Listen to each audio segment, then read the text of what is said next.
أعوذ بالله من الشيطان الرجيم. بسم الله الرحمن الرحيم. الحمد لله الذي أنزل على عبده الكتاب ولم يجعل له عوجا قيما لينذر بأسا شديدا من لدنه ويبشر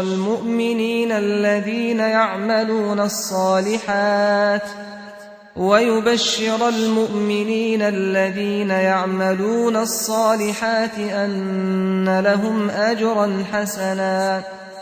ماكثين فيه أبدا وينذر الذين قالوا اتخذ الله ولدا ما لهم به من علم ولا لآبائهم كبرت كلمة تخرج من أفواههم إن يقولون إلا كذبا فلعلك باخع نفسك على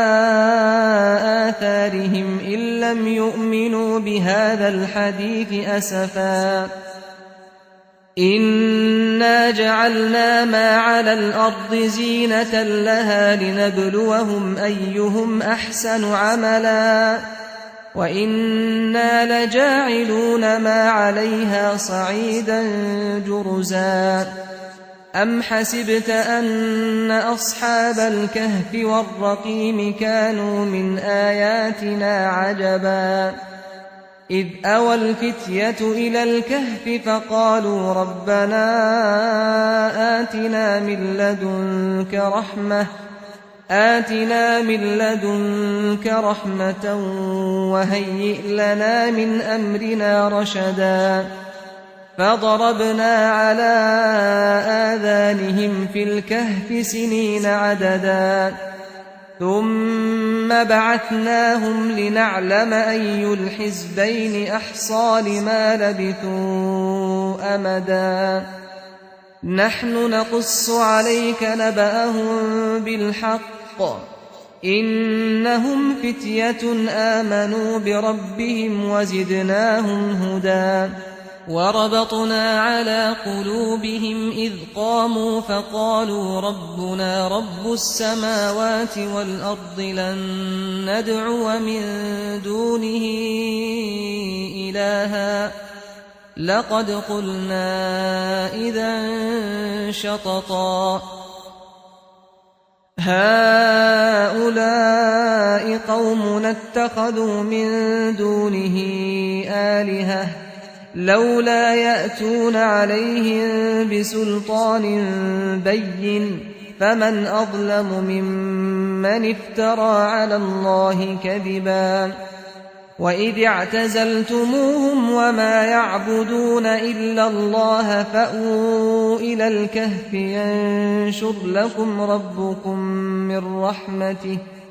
ينشر لكم ربكم من رحمته ويهيئ لكم من أمركم مرفقا وترى الشمس إذا طلعت تزاور عن كهفهم ذات اليمين وإذا غربت تقرضهم ذات الشمال وهم في فجوة منه ذلك من آيات الله من يهد الله فهو المهتد ومن يضلل فلن تجد له وليا مرشدا وتحسبهم أيقاظا وهم رقود ونقلبهم ذات اليمين وذات الشمال وكلبهم باسط ذراعيه بالوصيد لو اطلعت عليهم لوليت منهم فرارا ولملئت منهم رعبا وكذلك بعثناهم ليتساءلوا بينهم قال قائل منهم كم لبثتم قالوا لبثنا يوما أو بعض يوم قالوا ربكم أعلم بما لبثتم فابعثوا أحدكم بورقكم هذه إلى المدينة فلينظر أيها أزكى طعاما فليأتكم برزق منه وليتلطف ولا يشعرن بكم أحدا إنهم إن يظهروا عليكم يرجموكم أو يعيدوكم في ملتهم ولن تفلحوا إذا أبدا وكذلك أعثرنا عليهم ليعلموا أن وعد الله حق وأن الساعة لا ريب فيها إذ يتنازعون بينهم أمرهم فقالوا ابنوا عليهم بنيانا ربهم أعلم بهم قال الذين غلبوا على أمرهم لنتخذن عليهم مسجدا سيقولون 3 رابعهم كلبهم ويقولون 5 سادسهم كلبهم رجما بالغيب ويقولون 7 وثامنهم كلبهم قل ربي أعلم بعدتهم ما يعلمهم إلا قليل فلا تمار فيهم إلا مراء ظاهرا ولا تستفت فيهم منهم أحدا ولا تقولن لشيء إني فاعل ذلك غدا إلا أن يشاء الله واذكر ربك إذا نسيت وقل عسى أن يهديني ربي لأقرب من هذا رشدا ولبثوا في كهفهم 300 سنين وازدادوا 9 قل الله أعلم بما لبثوا له غيب السماوات والأرض أبصر به وأسمع ما لهم من دونه من ولي ولا يشرك في حكمه أحدا واتل ما أوحي إليك من كتاب ربك لا مبدل لكلماته ولن تجد من دونه ملتحدا واصبر نفسك مع الذين يدعون ربهم بالغداة والعشي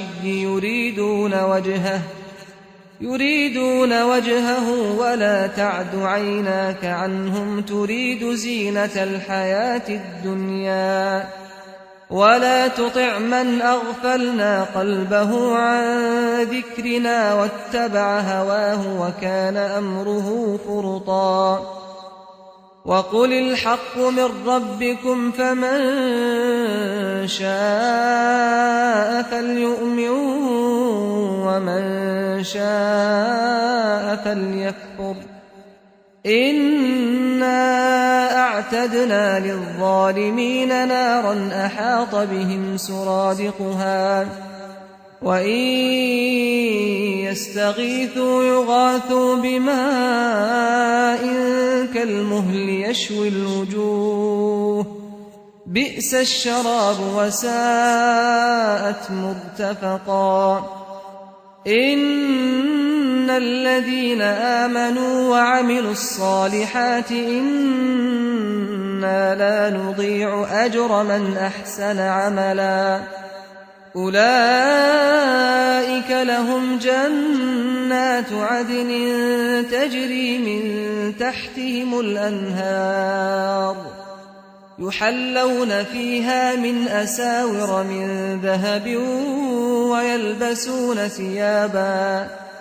ويلبسون ثيابا خضرا من سندس واستبرق متكئين فيها على الأرائك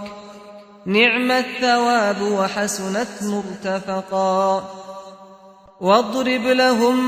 مثل الرجلين جعلنا لأحدهما جنتين من أعناب وحففناهما بنخل وجعلنا بينهما زرعا كلتا الجنتين آتت أكلها ولم تظلم منه شيئا وفجرنا خلالهما نهرا وكان له ثمر فقال لصاحبه وهو يحاوره أنا أكثر منك مالا وأعز نفرا ودخل جنته وهو ظالم لنفسه قال ما أظن أن تبيد هذه أبدا وما أظن الساعة قائمة ولئن رددت إلى ربي لأجدن خيرا منها منقلبا قال له صاحبه وهو يحاوره أكفرت بالذي خلقك من تراب ثم من نطفة ثم سواك رجلا لكن هو الله ربي ولا أشرك بربي أحدا ولولا إذ دخلت جنتك قلت ما شاء الله لا قوة إلا بالله إن ترني أنا أقل منك مالا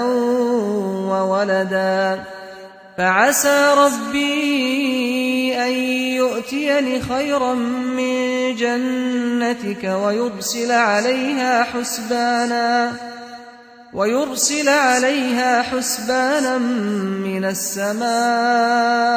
فتصبح صعيدا زلقا أو يصبح ماؤها غورا فلن تستطيع له طلبا وأحيط بثمره فأصبح يقلب كفيه على ما أنفق فيها وهي خاوية على عروشها ويقول يا ليتني لم أشرك بربي أحدا ولم تكن له فئة ينصرونه من دون الله وما كان منتصرا هنالك الولاية لله الحق هو خير ثوابا وخير عقبا واضرب لهم مثل الحياة الدنيا كماء أنزلناه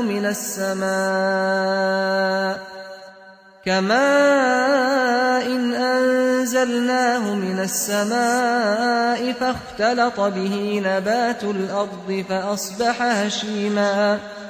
فأصبح هشيما تذروه الرياح وكان الله على كل شيء مقتدرا المال والبنون زينة الحياة الدنيا والباقيات الصالحات خير عند ربك ثوابا وخير أملا ويوم نسير الجبال وترى الأرض بارزة وحشرناهم فلم نغادر منهم أحدا وعرضوا على ربك صفا لقد جئتمونا كما خلقناكم أول مرة بل زعمتم أن لن نجعل لكم موعدا ووضع الكتاب فترى المجرمين مشفقين مما فيه ويقولون يا ويلتنا ما لهذا الكتاب لا يغادر صغيرة ولا كبيرة إلا أحصاها ووجدوا ما عملوا حاضرا ولا يظلم ربك أحدا وإذ قلنا للملائكة اسجدوا لآدم فسجدوا إلا إبليس كان من الجن ففسق عن أمر ربه أفتتخذونه وذريته أولياء من دوني وهم لكم عدو بئس للظالمين بدلا ما أشهدتهم خلق السماوات والأرض ولا خلق أنفسهم وما كنت متخذ المضلين عضدا ويوم يقول نادوا شركائي الذين زعمتم فدعوهم فلم يستجيبوا لهم وجعلنا بينهم موبقا ورأى المجرمون النار فظنوا أنهم مواقعوها ولم يجدوا عنها مصرفا ولقد صرفنا في هذا القرآن للناس من كل مثل وكان الإنسان أكثر شيء جدلا وما منع الناس أن يؤمنوا إذ جاءهم الهدى ويستغفروا ربهم إلا أن تأتيهم سنة الأولين أو يأتيهم العذاب قبلا وما نرسل المرسلين إلا مبشرين ومنذرين ويجادل الذين كفروا بالباطل ليدحضوا به الحق واتخذوا آياتي وما أنذروا هزوا ومن أظلم ممن ذكر بآيات ربه فأعرض عنها ونسي ما قدمت يداه إنا جعلنا على قلوبهم أكنة أن يفقهوه وفي آذانهم وقرا وإن تدعهم إلى الهدى فلن يهتدوا إذا أبدا وربك الغفور ذو الرحمة لو يؤاخذهم بما كسبوا لعجل لهم العذاب بل لهم موعد لن يجدوا من دونه موئلا وتلك القرى أهلكناهم لما ظلموا وجعلنا لمهلكهم موعدا وإذ قال موسى لفتاه لا أبرح حتى أبلغ مجمع البحرين أو أمضي حقبا فلما بلغا مجمع بينهما نسيا حوتهما فاتخذ سبيله في البحر سربا فلما جاوزا قال لفتاه آتنا غداءنا لقد لقينا من سفرنا هذا نصبا قال أرأيت إذ أوينا إلى الصخرة فإني نسيت الحوت وما أنسانيه إلا الشيطان أن أذكره واتخذ سبيله في البحر عجبا قال ذلك ما كنا نبغي فارتدا على آثارهما قصصا فوجدا عبدا من عبادنا آتيناه رحمة من عندنا وعلمناه من لدنا علما قال له موسى هل أتبعك على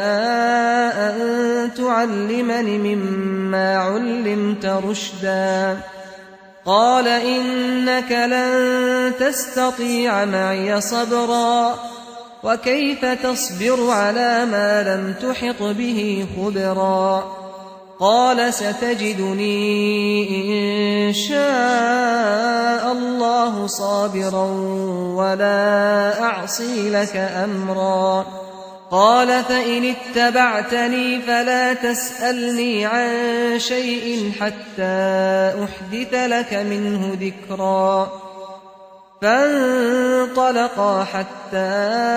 إذا ركبا في السفينة خرقها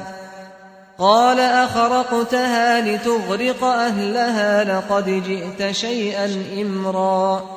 قال ألم أقل إنك لن تستطيع معي صبرا قال لا تؤاخذني بما نسيت ولا ترهقني من أمري عسرا فانطلقا حتى إذا لقيا غلاما فقتله قال أقتلت نفسا زكية بغير نفس لقد جئت شيئا نكرا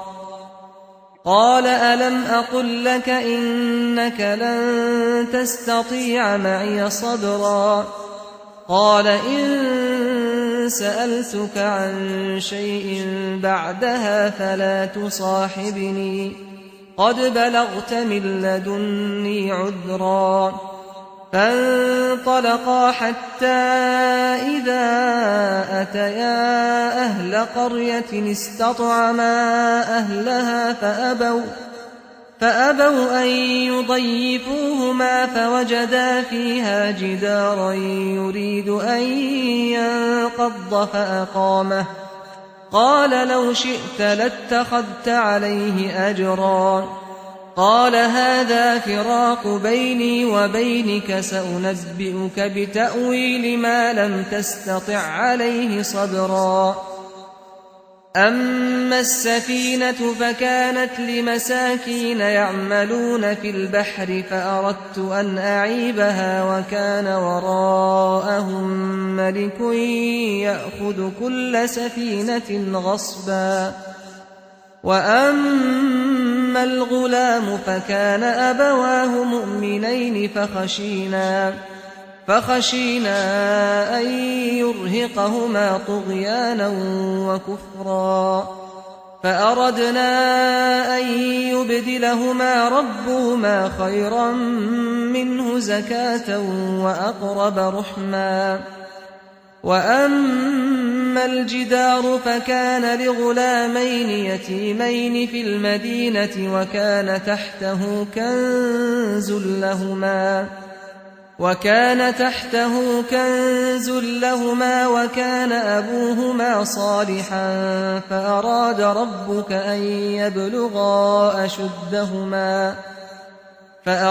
ربك أن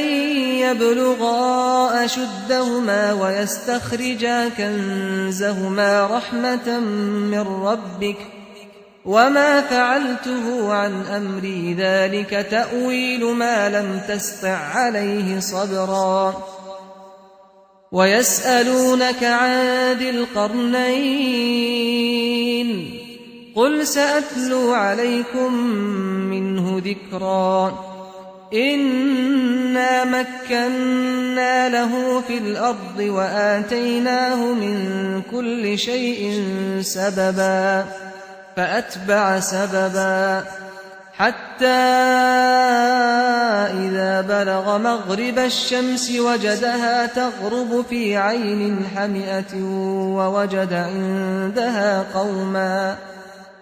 قلنا يا ذا القرنين إما أن تعذب وإما أن تتخذ فيهم حسنا قال أما من ظلم فسوف نعذبه ثم يرد إلى ربه فيعذبه عذابا نكرا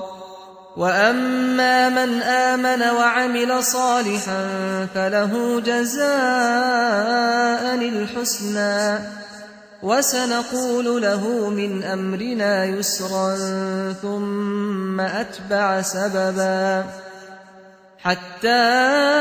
إذا بلغ مطلع الشمس وجدها تطلع على قوم لم نجعل لهم من دونها سترا كذلك وقد أحطنا بما لديه خبرا ثم أتبع سببا حتى إذا بلغ بين السدين وجد من دونهما قوما لا يكادون يفقهون قولا قالوا يا ذا القرنين إن يأجوج ومأجوج مفسدون في الأرض فهل نجعل لك خرجا على أن تجعل بيننا وبينهم سدا قال ما مكني فيه ربي خير فأعينوني بقوة أجعل بينكم وبينهم ردما آتوني زبر الحديد حتى إذا ساوى بين الصدفين قال انفخوا حتى إذا جعله نارا قال آتوني أفرغ عليه قطرا فما استطاعوا أن يظهروه وما استطاعوا له نقبا قال هذا رحمة من ربي فإذا جاء وعد ربي جعله دكاء وكان وعد ربي حقا وتركنا بعضهم يومئذ يموج في بعض ونفخ في الصور فجمعناهم جمعا وعرضنا جهنم يومئذ للكافرين عرضا الذين كانت أعينهم في غطاء عن ذكري وكانوا لا يستطيعون سمعا أفحسب الذين كفروا أن يتخذوا عبادي من دوني أولياء إنا أعتدنا جهنم للكافرين نزلا قل هل ننبئكم بالأخسرين أعمالا الذين ضل سعيهم في الحياة الدنيا وهم يحسبون أنهم يحسنون صنعا أولئك الذين كفروا بآيات ربهم ولقائه فحبطت أعمالهم فلا نقيم لهم يوم القيامة وزنا ذلك جزاؤهم جهنم بما كفروا واتخذوا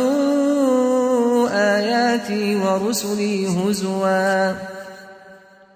إن الذين آمنوا وعملوا الصالحات كانت لهم جنات الفردوس نزلا